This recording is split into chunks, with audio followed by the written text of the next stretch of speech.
আসছি বসের মেয়েকে নিয়ে 5 এখন বসের বউকে কফি শপে নামাই দিছি। 5 নিয়ে আসার আগে অনেক ঘটনা হয়ে গেছে, সেটা একটু বলার চেষ্টা করি। আসসালামু আলাইকুম রহমতুল্লাহ। আসলে দায়িত্ব সব আমার কাঁধে দিয়ে রাখছে, ফেরা সব আমাকে নিতে হয়। ঘটনাটা আমি একটু বলি। বসের বাইরে মাগরিবের আগে আগে আমাকে কল দিছে। কল দিয়ে বলতেছে যে আমি অসুস্থ, আমাকে হসপিটাল যাওয়া লাগবে। আমি বলি আচ্ছা ঠিক আছে, আমি আসতেছি, আমি একটু কাজ করতেছি, কাজটা শেষ করে আসতেছি 10-15 মিনিট পরে।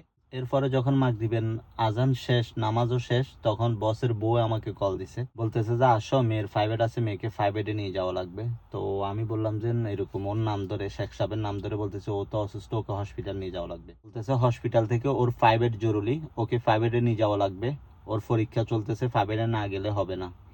তো আমি বললাম এখন আমি ওকে কি বুঝ দেবো, কারণ শেখ সাহেব অবুঝ, ও সহজে বুঝতেছে না। বলতেছে বলো যেন 5 যাবে বা চলে গেছে এরকম বলো, যাবে না বলতেছে চলে গেছে এরকম বলতাম। তখন শেখ সাহেবকে আমি কল দিছি আবার, আমি বলছি এরকম এরকম, আমি তো 5 চলে যাচ্ছি, এখন হসপিটাল যাইতে পারবো না, 5 থেকে 80 হসপিটাল যাব। তো শেখ সাহেব আমার সাথে গরম হয়ে গেছে, বলতেছে আমি কি মরে যাব নাকি, এসে মানে আরবিতে যেটা বলার আর কি। তো আমি বলতেছি আমি কি করব, তোমার ভাইকে বলো। বলতেছে না, ওকে কেন বলবো, আমি তোকে বলতেছি। ওর কথা হচ্ছে যে, এখানে মূল কথা আমি আপনাকে বলি, ওর কথা হচ্ছে যে ওর বাইয়ে ওর দায়িত্ব আমার উপর ছেড়ে দিছে, মানে ওকে সামনে একদিন রেখে বলে দিছে যে তোর যা লাগে, যখন যেটা লাগে, মানে আমারে বলার জন্য আমি করে দেব বা আমি নিয়ে যাব, যেটা যখন যেটা লাগে। এখন ওর কিছু একটা হলে ও শুধু আমার সাথে খেসে খেসে করে। আমি বলি যে তোমার বাইকে বলো, এখন বাইয়ের বউয়ে 5 ফাটাইছে মেয়েকে 5 নিয়ে যাইতে, এখন তুমি হসপিটালে, ও বলতেছে হসপিটালে একটু পরে যাক, এখন কথা শুনতেছে না, তো আমি কি করব।